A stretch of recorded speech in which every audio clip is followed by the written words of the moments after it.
ಕೆಲಸ ಇಲ್ಲ, ಸಂಬಳ ಇಲ್ಲ, ಬಾಡಿಗೆ ಕಟ್ಟಿಲ್ಲ, ತರಕಾರಿ ಇಲ್ಲ, ಹಾಲಿಲ್ಲ, ಸ್ಕೂಲ್ ಫೀಸ್ ಕಟ್ಟಿಲ್ಲ, ಮನೆ ಕಟ್ಟಿಲ್ಲ, ಸೈಟ್ ತಗೊಂಡಿಲ್ಲ, ಬಂಗಾರ ಇಲ್ಲ. ಅಬ್ಬಬ್ಬಾ, ಎಷ್ಟೆಲ್ಲ ಸಮಸ್ಯೆಗಳು ಅಲ್ವಾ? ಫ್ರೆಂಡು, ಒಂದು ಹೇಳ್ತೀನಿ, ನೆನ್ಪಿಟ್ಕೊಳ್ಳಿ.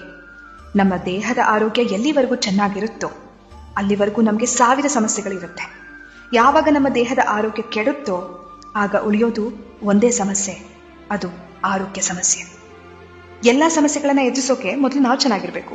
ಊಟ ಇಲ್ಲದೆ, ನಿದ್ದೆ ಇಲ್ಲದೆ, ಎಲ್ಲದರ ಬಗ್ಗೆ ಯೋಚನೆ ಮಾಡಿ ಆರೋಗ್ಯ ಕೆಟ್ಟಾಗ ಏನ್ ಪ್ರಯೋಜನ ಹೇಳಿ?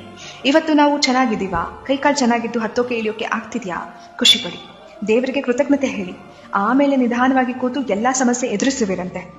ಹೇಗೆ ಬದುಕು ಕಟ್ಕೋಬೇಕು, ದುಡ್ಡು ಹೇಗೆ ಮಾಡಬೇಕು, ಕಾರ್ ಹೇಗೆ ತಗೋಬೇಕು, EMI ಕಟ್ಟಬೇಕಾ, ಆಮೇಲೆ ಯೋಚನೆ ಮಾಡಿ.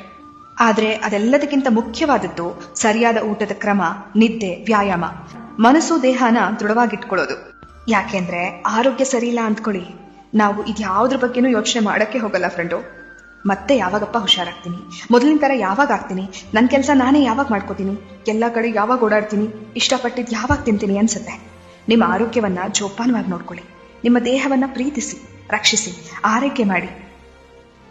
ಇವತ್ತು ನಿಮ್ಮ ನಿಯಂತ್ರಣದಲ್ಲಿರೋ ನಿಮ್ಮ ಆರೋಗ್ಯ ಎಷ್ಟು ಅಮೂಲ್ಯವಾಗಿದೆ ಎಂದು ಬೇಗ ಅರ್ಥ ಮಾಡ್ಕೊಳ್ಳಿ. ಎನ್ನ ಕಾಲೇ ಕಂಬ, ದೇಹವೇ ದೇಗುಲ, ಶಿರವೇ ಹೊನ್ನ ಕಳಶವಯ್ಯ ಎಂಬ ಬಸವಣ್ಣನವರ ವಚನದಂತೆ ನಮ್ಮ ದೇಹ ಶಿವ ನೆಲೆಸುವ ದೇವಾಲಯವಾಗಲಿ, ಆರೋಗ್ಯವೇ ಮಹಾಭಾಗ್ಯವಾಗಲಿ. ನೀವು ಕೇಳ್ತಿದ್ದೀರಾ ಭಾವಗಳ ದನಿ. ನಾನು ಕನ್ನಡದ ಅಪ್ಪಟ ಅಭಿಮಾನಿ.